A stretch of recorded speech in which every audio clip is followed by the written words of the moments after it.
We have heavy news from Kraken Octohat. As we all know, Don Lemon, the former CNN reporter, was arrested for live streaming a protest at the city's church in St. Paul, Minnesota. And this arrest was the latest Trump administration move against critics against ICE.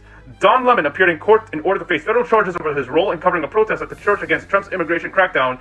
A magistrate judge ordered Don Lemon released to wait for trial after a night in custody following his arrest. His attorney stated that he is committed to fighting and he is not going to go anywhere, and he's been around for 30 years, folks. You don't have to like CNN. I can't stand him either. I don't think anyone does, because, well, he ain't there anymore, and he's been doing this for a long time, so I'm 99% sure he knows the laws of journalism, so he will fight this all the way. Indictment has charged him with conspiracy to deprive others of their so-called civil rights and violating a law that has been used to crack down on demonstrations at abortion clinics, but technically, they are trying to use the FACE Act, in which obstructs access to houses of worship. However, just know, folks, that you could usually use that act in regards to when you are at an event of worship, not a public protest.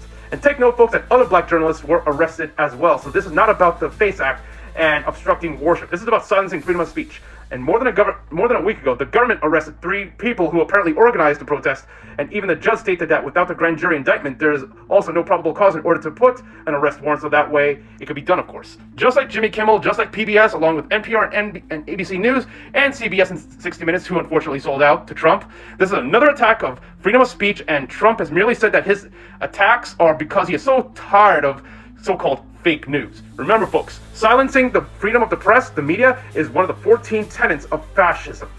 Here's your source for context, folks. Please pause. Please pause again and read. Please keep reading, everyone. Here you are.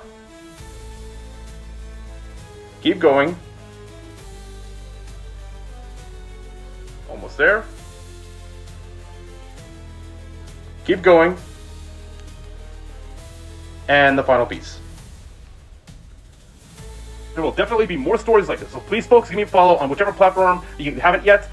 Basically, I'm on Upscrolled, on YouTube, on Substack, and I'm also on Blue Sky and Skylight and Instagram, and Neptune when it is ready. So please, folks, give me a follow on there and keep informed. Until then, folks, keep informed, keep safe, and keep fighting the good fight.